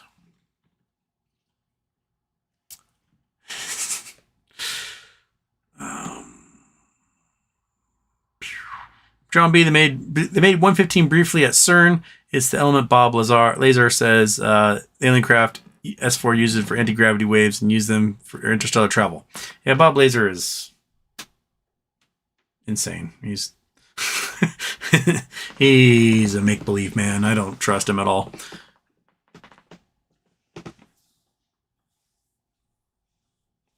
A.K. Akelajai. I can't read.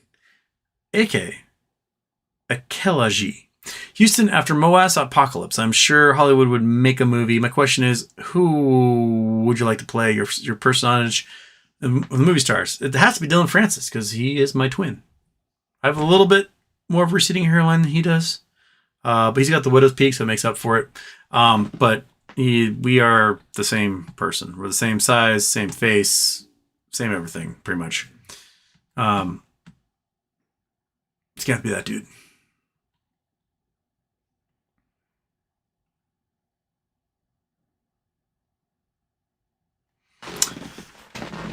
Christopher S. Houston, 741, so 4-for-1 split. DTC screwed up means GameStop will delist or possibly pull a 3-for-1 to milk funds from FICC. I would love for them to ask for their shares back and to move on to their own exchange. I think it would be brilliant. And it would be ballsy, and it would be a game changer. It would be an absolute paradigm shift for the stock market to blockchain the stock. I have no idea what Ryan Cohen and company have planned, though. I really hope they do it, but it's going to take a lot of cojones to get there. Steve Gahagan, happy birthday, Houston, January 20th. Tell me I'm wrong. Just want to say thank you for almost 2 years now. I've been looking forward to and enjoying your show. Nope, you're wrong.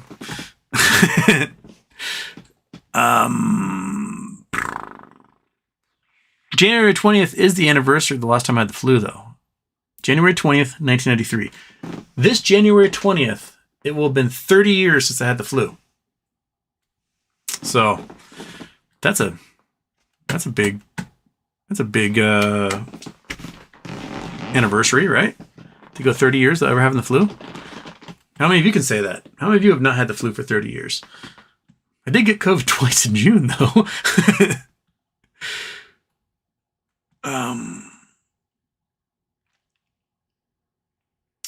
Watch Bone Tomahawk. That's the gruesome one you guys are telling me about with Kurt Russell, right? Someone's like, don't watch Bone Tomahawk. It will scar you. So, I'm curious. Trey Spider, whatever happened to the meme stock movie those two brothers are filming? The Apes Together documentary? I have no idea. I talked with them. I did a Zoom call with them while they were sitting at some brew pub in Portland. And they're like, dude, yeah, totally. We'll have you come down. We'll come to Seattle and film you. And then, I don't know. That was a year and a half ago. I have no idea where it's going from now.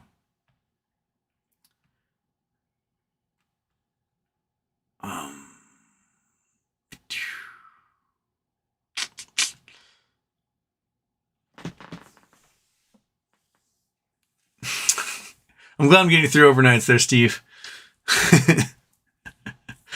And Daphne, you're gonna make me blush.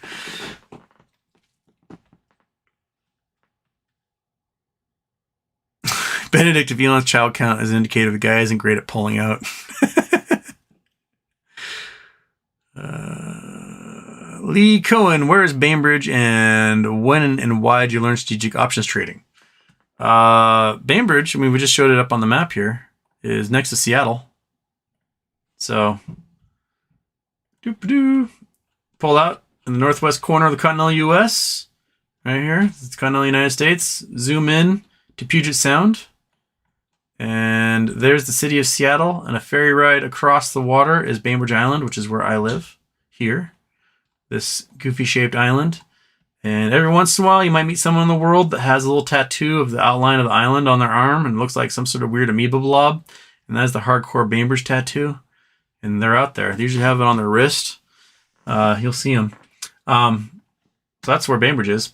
And how did I get into options trading? Because I was bored. I'm bored. I'm waiting. I'll play them. I'll lose them. Every once in a while, I'll win big. And then I play and lose it again. And then I win big. And in options trading, it's just strategic gambling, really. So I piled back in with some fresh calls on Thursday for GameStop. We had a little bit of green today, so those calls went up just a little bit. But I'm hoping our OPEX for Monday, Tuesday goes well.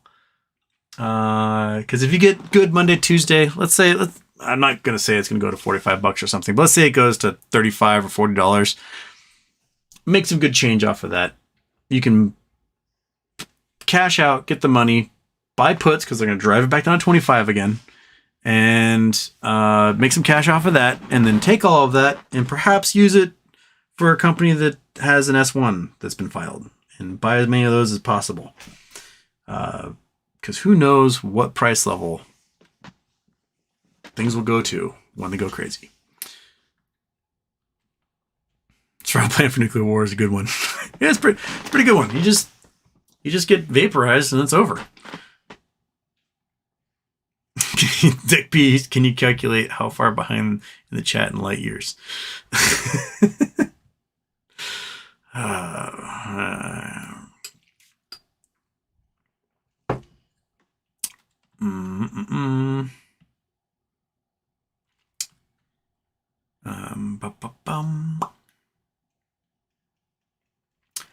Darren Bowen? Hi, bro, from UK. Hello, Darren. Okay. Snort alert. Oi, Houston. I'm reading Cocondonomics thread from yesterday about bonds. Holy moly, fat Jesus. I sent him a DM, but it has not been read yet because it probably just went to some sort of spam folder. They get 1,000 of them. See if they would love to come on the show and chat, because I really dig their perspective. One, like 2-3 weeks ago, someone asked me about the U.S. dollar in comparison to the other currencies around the world and why the U.S. dollar is doing so strong, and I gave this kind of hand-wavy answer about how so much debt is purchased in US dollars, can only be paid off in US dollars, that all these countries around the world are now stuck on the US dollar as the reserve currency, and they can't leave it. And so, and the US government can print money and be fine, but they can't print our money. And if they print their own money, they have hyperinflation. So they're stuck using the US dollar in this respect. And like a day later, Cocondonomics did a beautiful Twitter thread detailing exactly how that works. And I was like, that's what I was trying to say. It was really, really good. They've done some really in-depth stuff on currency and on bonds, especially about kind of the ticking time bomb that this all is. I highly recommend them as an excellent read. Your brain will grow. And I would love to have them on to chit chat on this thing. So if you guys can beg them, be like, hey, there's a guy with a middling podcast that has a Godzilla and a spam can behind him, and he would love to pick your brain for a little while and have you wow us with your smarts and know-how.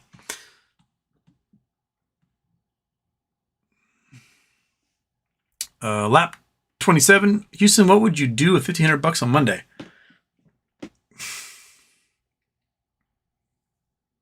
Man, $1,500 on Monday. I mean, what I did with my money is I did some GME calls, and I'm hoping those play out Monday. So if you get in early on Monday, you might still be able to play those pretty well.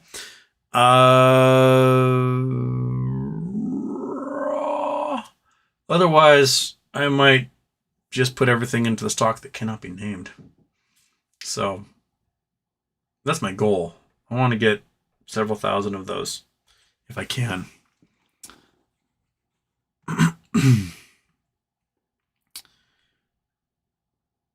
Dr. Evil, do you watch Adam Ruins Everything? I have seen every episode, and it bums me out they canceled it. Adam recently ruined billionaires on his own YouTube channel and did a really great job of it, talking about how billionaires will use fake nonprofits to essentially keep their wealth and have undue influence with it. And they can pass those nonprofits down to their children, and everyone gets everything tax-free. It's a pretty decent scheme. And Adam Conover is brilliant, and I wish that he still had a show.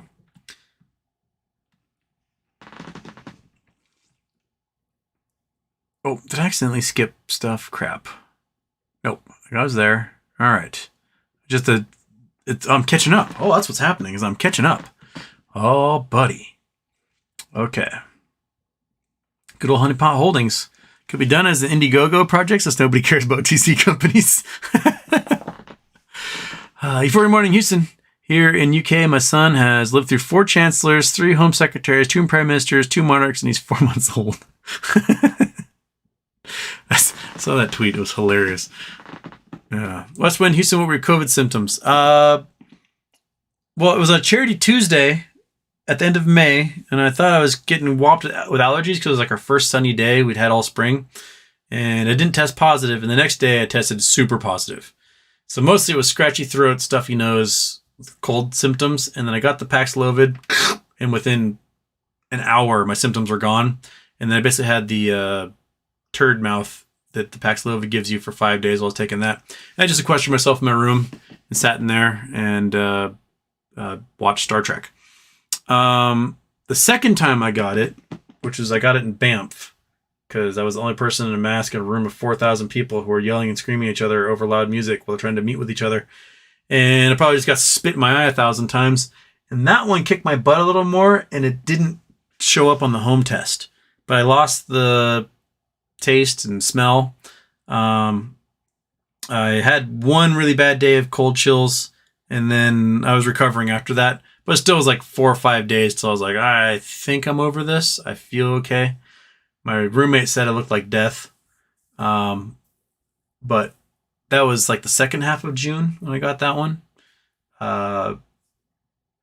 So those are my symptoms. Probably been much, much worse if, I wasn't kind of healthy and young and vaccinated. But what? Am I caught up? I think I'm caught up. Holy smokes. Guitar Stuff Houston, which planet other than Earth is most interesting to you?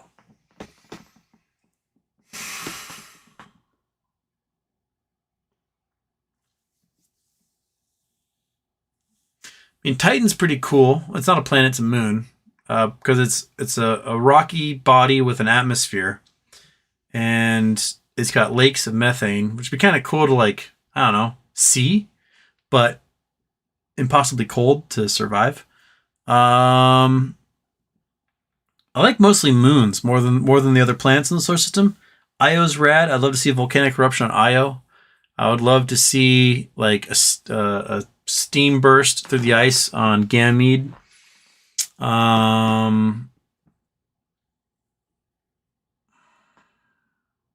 What's the one? There's also one on that goes around Neptune that I think has like geysers on it too. I can't remember the name of it at the moment. But Venus I find fascinating because Venus is almost the same mass as Earth, really close, like 97% the size of Earth. But it is what happens when there's a runaway greenhouse effect, and how once you boil off the oceans, so much carbon gets released to the atmosphere that there's no going back. That there's a point of no return when you boil off the oceans, and the temperature will just spike because your atmosphere becomes like 96% carbon dioxide, and that's it. So the dark side of Venus is the same temperature as the light side of Venus because it retains heat so well and spreads the heat around that it's 900 degrees Fahrenheit in the daylight, 900 degrees Fahrenheit in the dark. And that to me is fascinating. Absolutely fascinating. Dr. Evil, hypothetically, how would the squeeze go with Ape and AMC? Do they both squeeze at the same time, or are they different since Ape is preferred share? I think Ape would go first because there'd be forced buying to make good on that. And for those who can't make good, get liquidated. And if they get liquidated, they're going to be forced to close on both Ape and AMC. So I think Ape would be a bellwether, and then AMC would pick up after that. And that's all, again, it's all contingent upon Adam Aaron not diluting. If he doesn't sell a whole bunch before then, the sucker will squeeze and rocket. If he does sell a whole bunch before then there's probably not going to squeeze and rocket. It's getting late. It's past midnight. I'm trying to do a pumpkin monkey. She's just a bump on a log down there. What happened to monkey cam? Where's monkey cam? Why is there? Oh, didn't even turn on. That's why there's a monkey cam today. Weird. Okay, well, it's off. No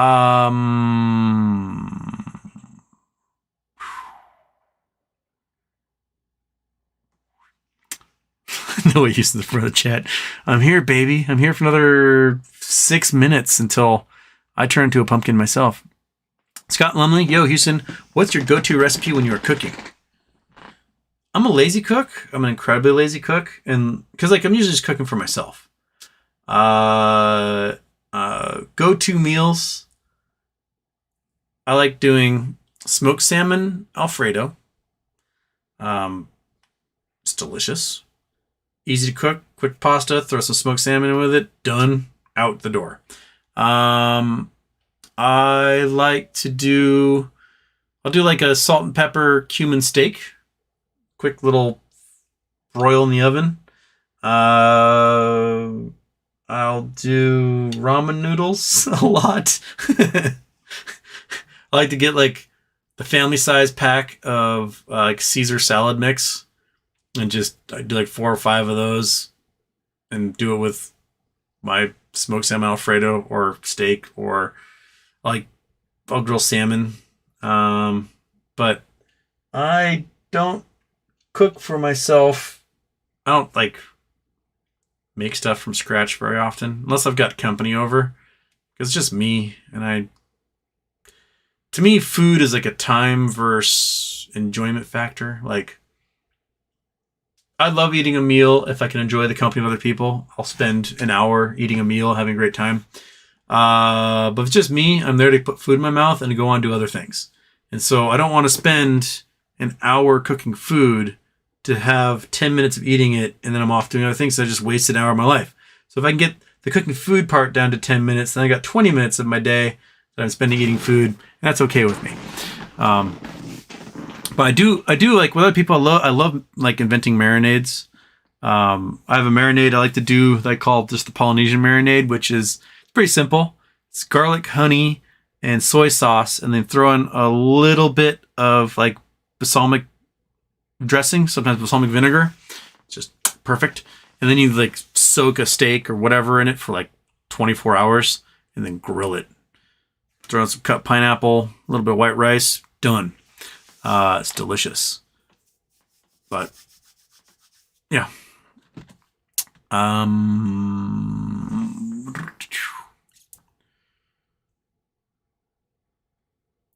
Wheat wind. West wind. Can't read at all. Save my life. Houston, did you discuss Gary Gensler and plan to start dark pools? There's rumors that he wants to stop payment for odor flow, or regulate that somehow. My guess is that he might be putting something together that's going to affect some of those big 5 things we talked about. Your payment for order flow, high frequency trading, dark pools, swaps, and crap. I wrote it down and now I can't remember the 5th one. Never can remember the 5th one. Naked shorting. Sorry. That there may be some big drastic changes coming. And now that we're really, really, really close to the economy completely collapsing, I think it's very likely we're going to see the implementation of whatever it is that he is presenting out there.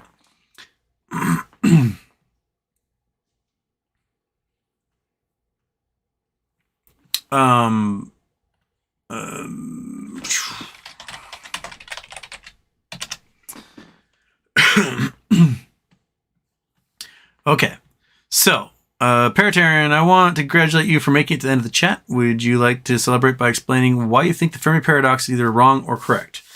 And for those of you who don't know what the Fermi paradox is, it is basically like the lack. How do I say this? The lack of clear evidence that extraterrestrials exist. That makes sense. And despite the fact that there's some estimations that they should exist, but that gets us in the Drake equation territory, which we talked about before. Yeah. So like if what was the term? Like if life came about so easily, why are we the only ones around, or something like that? No. If life was so easy, someone would have found us. I can't remember the exact term. Let me, one sec. Fermi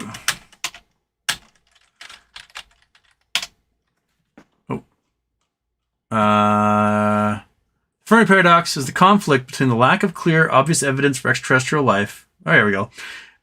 And various high estimates for their existence. As a 2015 article put it, if life is so easy, someone from somewhere must have come calling by now. That's the word I'm looking for. If life is so easy, someone from somewhere must have come calling by now. The Drake equation puts extraterrestrial life at pretty rare. It suggests, with current variables that we've thrown in there, about one intelligent life per galaxy per 10,000 years, which means the likelihood of 2 intelligent beings existing at the same time in the same galaxy are pretty low. And that is making assumptions that intelligent life has to be created the way our intelligent life is created, meaning a medium-sized star, several billion years into its life cycle, a planet just so far from that star to live in the Goldilocks zone, a planet of the right size so that it's not so small that it loses atmosphere, or so big that the creatures can't grow very large. And that's to be just right. And about 10% of stars are G-class stars like our own, and 10% of those are in single star systems, and maybe 10% of those have an Earth-like planet around them, and maybe 10% of those are at the 4.5 billion year in its life cycle, and so on. And that when life does form on these planets, that you reach a point where you broadcast into space your television and radio signals, and from that point forward starts the clock. And that clock is maybe 200 years before you nuke each other out of existence and your society no longer exists.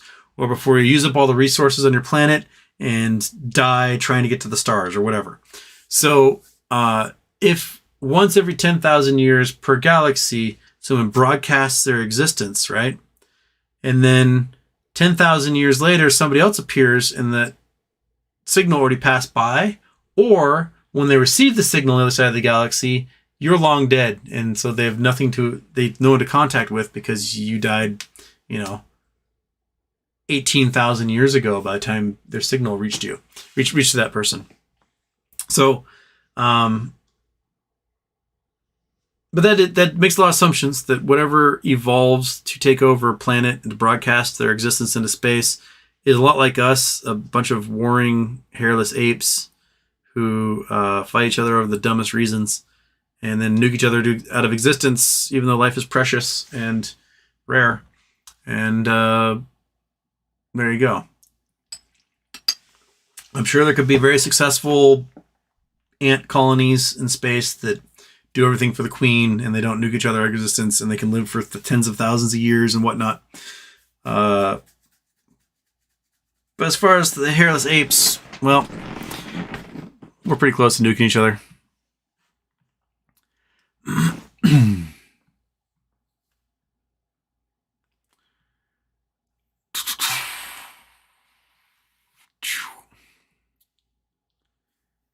Paratarian, Houston, if you had the option to use time dilation and travel near speed of light and return to Earth, what would you deem a 6-month trip?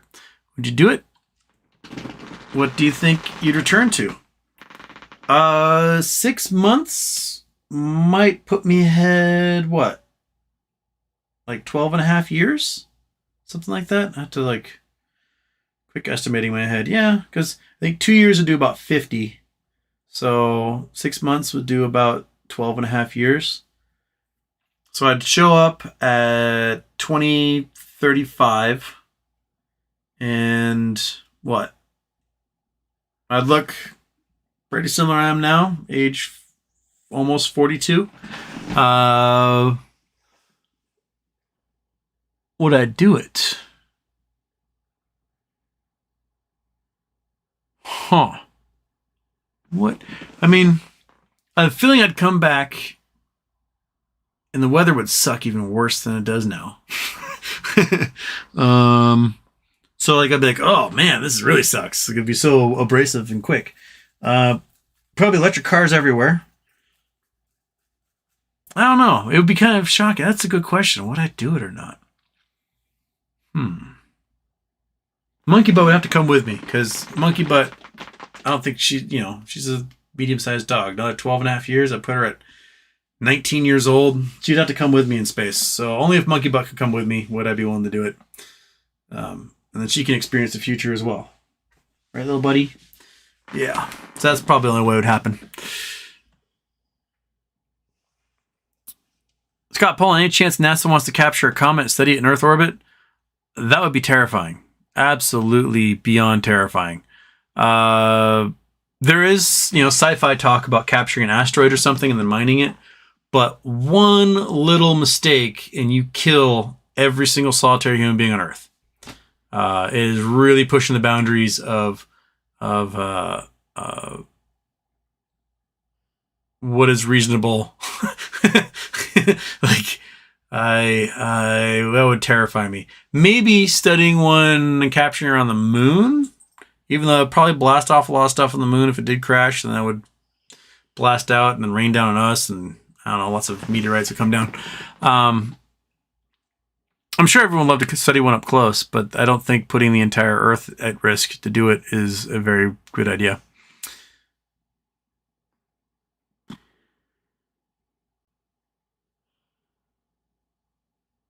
BW Brand just woke up. I'll start watch the show from the start. Get back there in the beginning, man. Okay.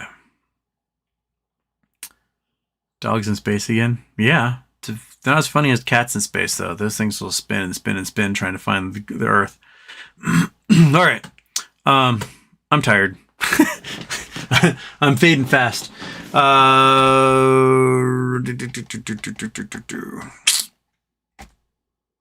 And Paraterran's asking me some like big brain questions, and I don't have the big brain left in my head to do it. I'll see you guys Monday. I don't know what time on Monday. I've got a roommate moving out, and I'm showing the house to some folks on Monday, so it might not be an afternoon show. Gotta figure out. Plus, I've got to do some. I gotta rent a carpet shampooer and do that whole thing. Yeah, we'll figure out Monday's show when that's going to happen. Hope things go green for everybody on Monday. Enjoy your weekend. Have a great one. I'm so glad it's raining and the smoke's all gone. The AQI yesterday morning was 230, and this morning was 25. Oh, the smoke headache is finally gone. Yes. BDB brand shampoo carpet. Never in my life would rather replace it. I'm not paying for it. Not my house. I'm not paying to replace the carpet. All right. I'll catch you guys later. Have a good one. Take care of yourselves. High five and toodaloo.